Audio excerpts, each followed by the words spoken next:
Bienvenue dans cette nouvelle analyse visuelle. Aujourd'hui, on déverrouille ce qu'on pourrait appeler la boîte à outils ultime. Elle est spécialement conçue pour maîtriser la géométrie et plus précisément le fameux chapitre des quadrilatères. L'idée, c'est de laisser tomber le jargon compliqué et de se concentrer uniquement sur les étapes structurées, celles dont on a vraiment besoin pour aborder les évaluations avec une confiance absolue. Alors c'est parti, on plonge directement dans le vif du sujet.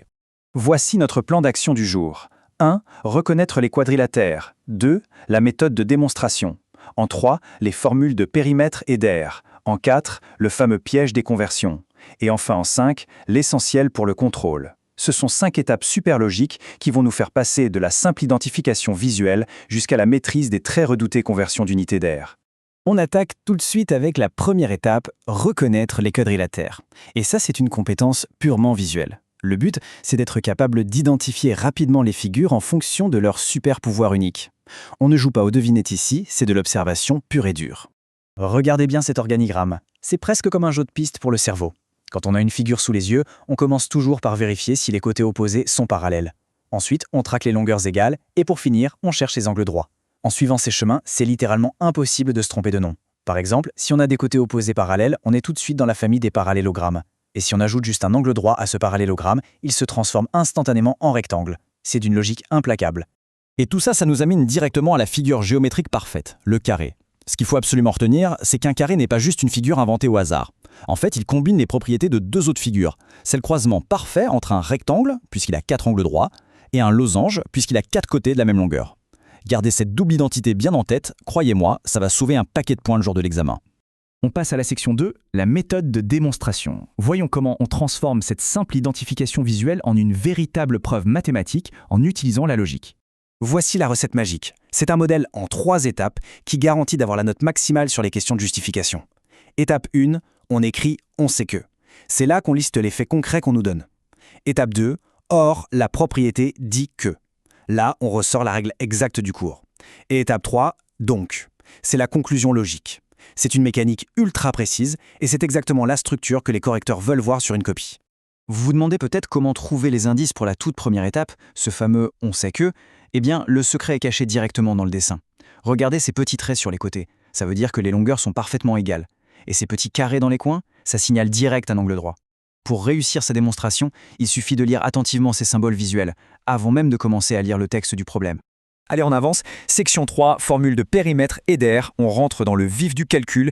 Et honnêtement, il n'y a pas de raccourci possible ici. Il y a des formules clés qu'il va falloir connaître sur le bout des doigts.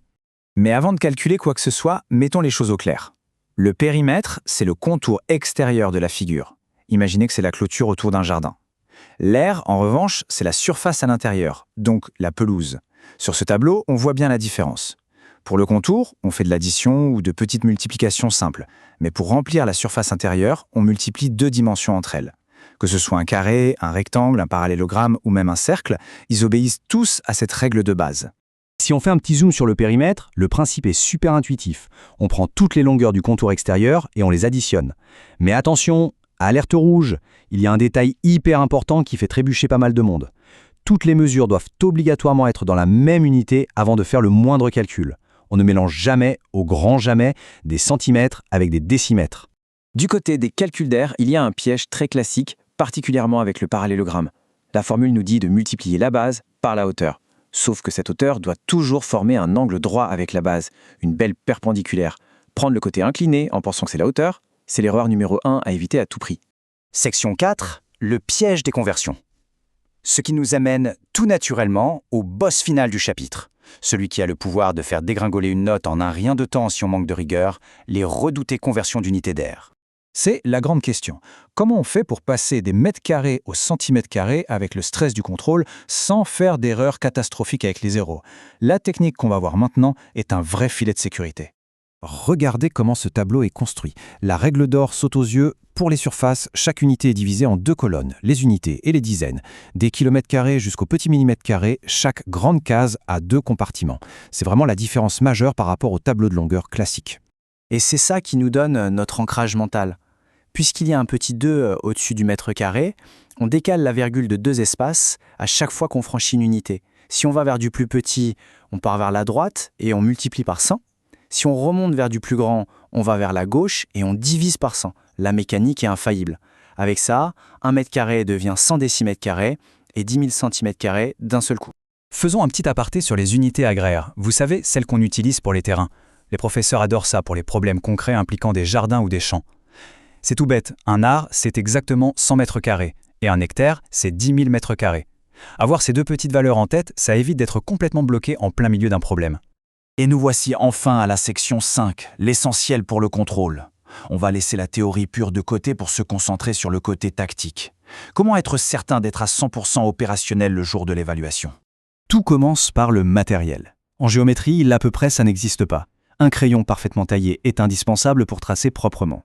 Mais surtout, l'équerre et le compas ne sont pas négociables. L'équerre va garantir les angles droits de votre rectangle et le compas, c'est l'outil parfait pour reporter les longueurs égales d'un losange.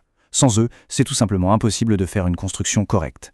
Voici l'alerte rouge finale, les 3 erreurs classiques qui coûtent des points faciles. 1. Se lancer dans les calculs sans vérifier que toutes les unités sont identiques.